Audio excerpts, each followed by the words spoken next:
in employment and a possible decline in overall workforce engagement. The unemployment rate for white women remained unchanged at 3.3%. So the white women didn't lose her jobs. It was affected by DI and stuff like that. She didn't lose her jobs. Go ahead. Hispanic women's unemployment also held at 4.6%. Hispanic women, she didn't lose her job. Okay, go ahead. Black men saw a gain in employment, dropping their jobless rate from 6.1% to 5.6%. So we gained. Wow. The black men gained jobs. That's the Most High mocking these black women. That's the Most High. That's it. So the person that has a hard time finding a job, he gained jobs. That's funny, man. Go ahead. The unusual nature of this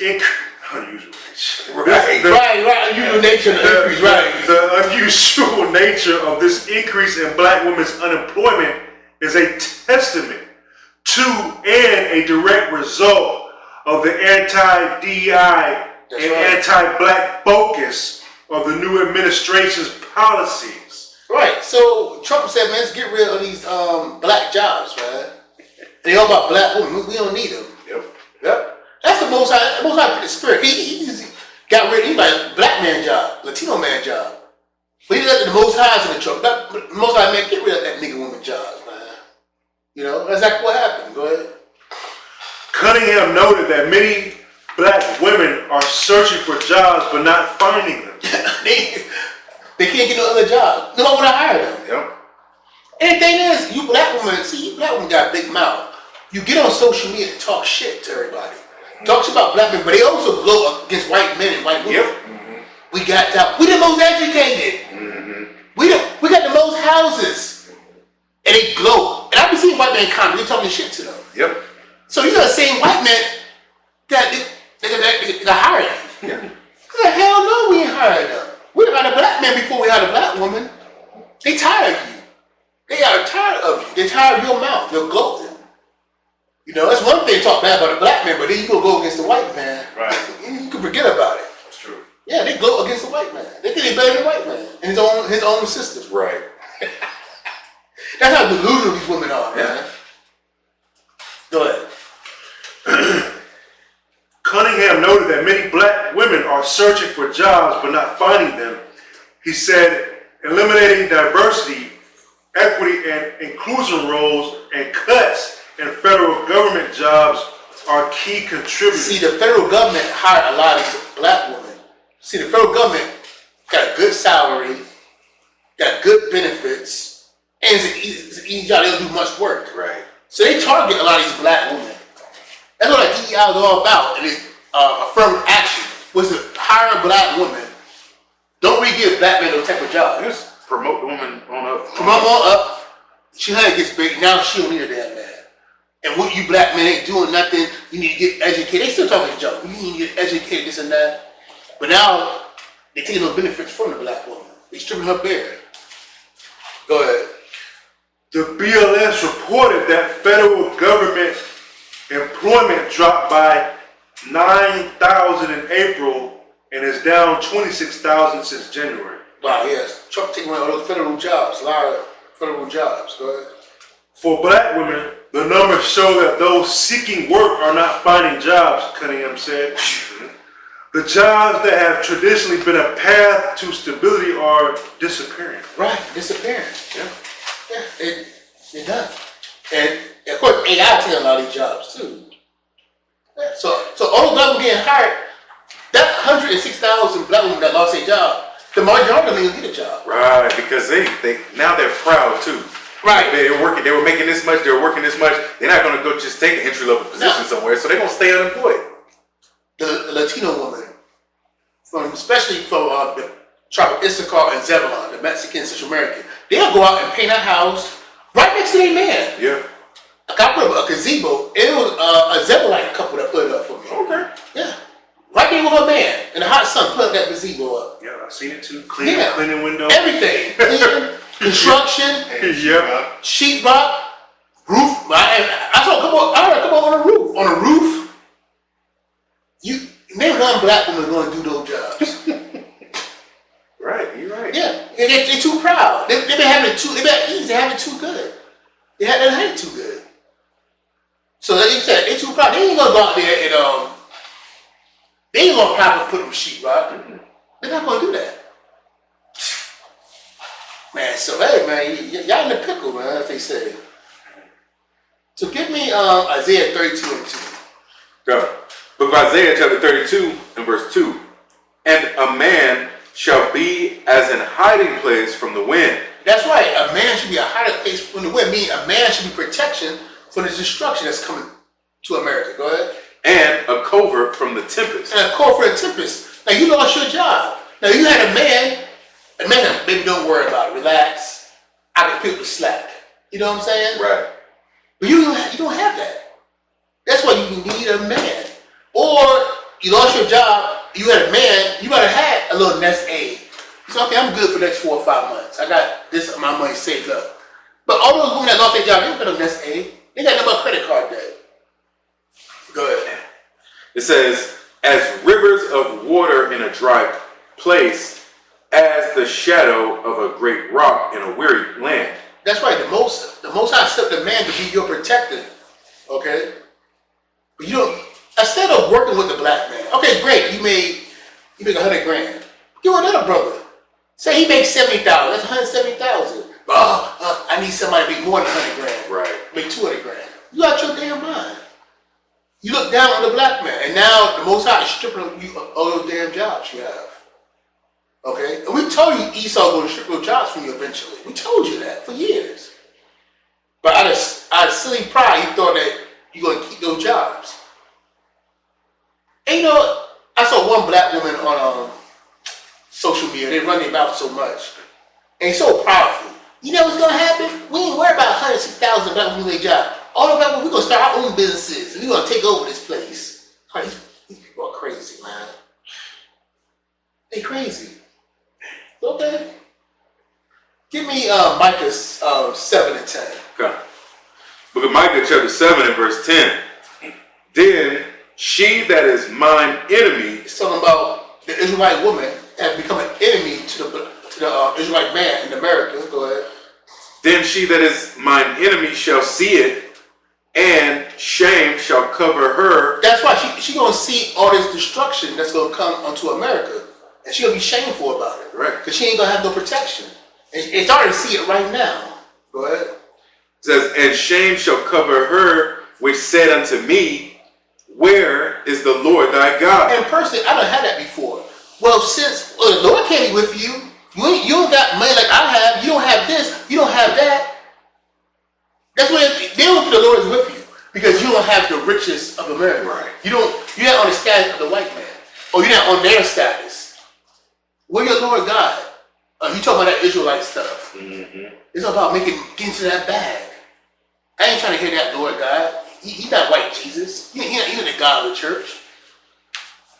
But now they start to see that you was right and they was wrong. Right? It says, where is the Lord thy God? Mine eyes shall behold her. Now shall she be trodden down as the mire of the street. Yeah, that's right, man. You're going to catch all type of hell. We're going to watch you catch all type of hell. You're going to live in your car. You're going to live in your tent. You're going to live in homeless shelters. A lot of you are going to starve. A lot of you are going to get raped. Because all hell break loose, men start savages. They start raping women. You ain't got no protection. They're going to take you. They're going to scoop you up and take you. Get kidnapped. Yeah, especially if nobody cares about you, right? All right. You done burned all your bridges. You out there on your own. That's right. Just asking for trouble. Right. You're going to lose everything. You don't have a man. You didn't have the spiritual wherewithal to keep a man so he can protect you. You thought you were better than a man. Now that same man, these Israelite men, we're going to watch you go down like a mire in the street. Right. Any more of that? That was it. Yeah, beautiful, beautiful. So let's get the next article, man. Let's get the story.com. Yeah, from yourstory.com. All right. Reads, when AI takes your job, who will buy their product? As AI threatens to replace hundreds of millions of jobs, a bigger crisis looms. So AI is threatening to take hundreds of millions of jobs. So for the last few years, we were in the street corner saying it's heavy. That the World Economic Forum said it. Hey, you're gonna lose 300 million jobs by 2030. Here's another article.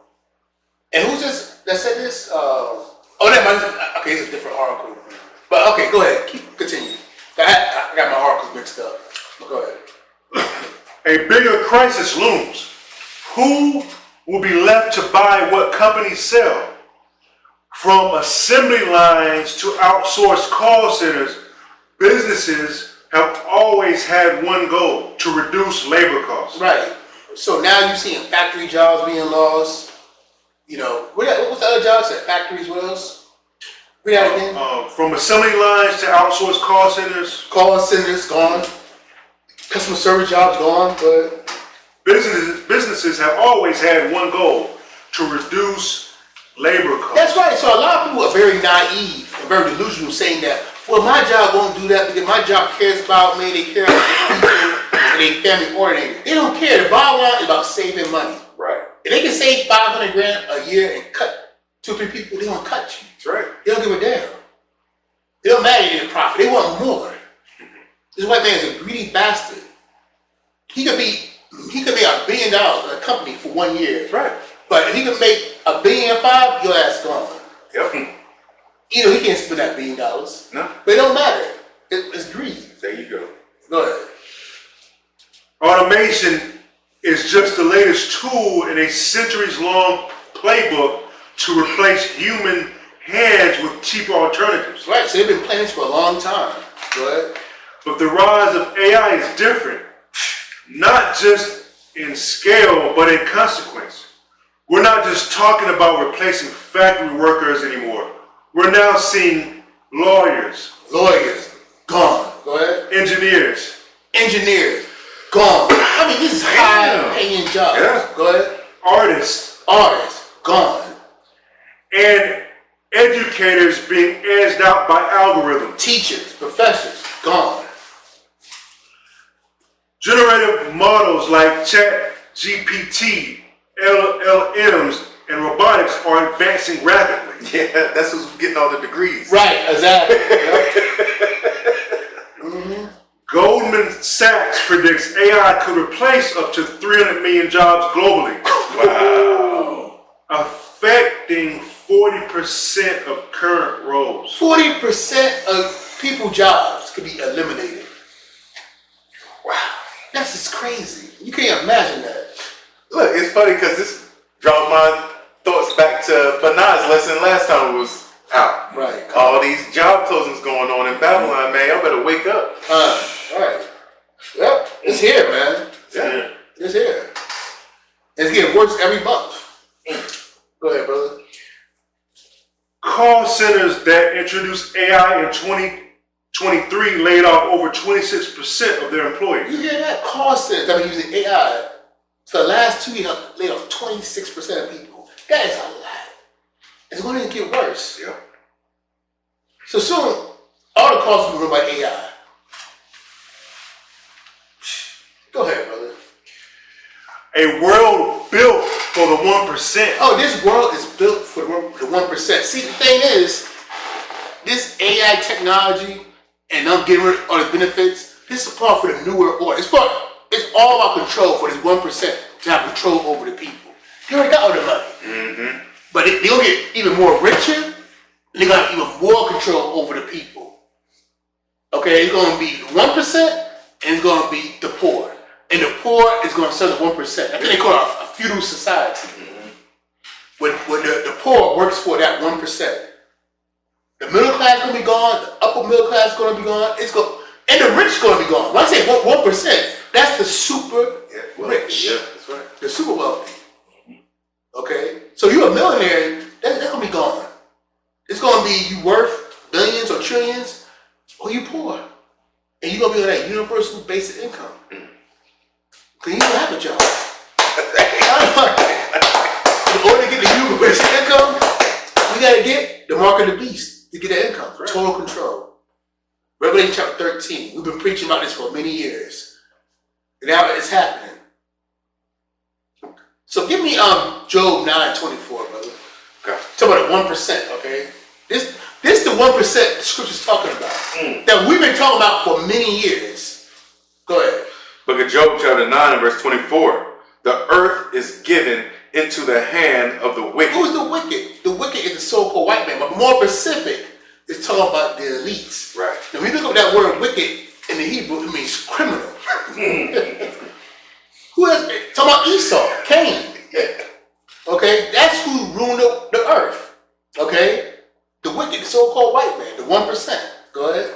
Says he covered the faces of the judges thereof. That's right, man. So he got rid of. So he meaning that he erased our history. He erased our culture and set himself as the judge. Now he's the great Jesus Christ. He's Peter. He's Paul. He's the angels. And he's ruling the earth. Well, we should be ruling the earth. That's our position. Okay? He stole our position. Go ahead. It says, if not, where and who is he? That's right. Where and who is he? Who's that 1%? That's Esau. Who's that 1%? Give me 2nd Ezra 6 and 9. God. 2nd Ezra chapter 6 and verse 9. Let you know who's ruling this earth right now. Go ahead.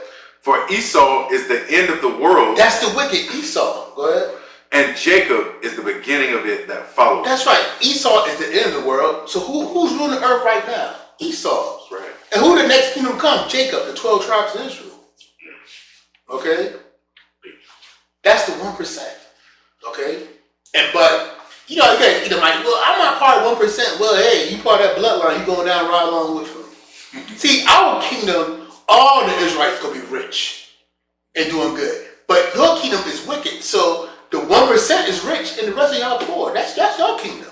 That's Esau's kingdom. Because it's not a righteous kingdom. Nope. So his people is not living, all of them is not living good.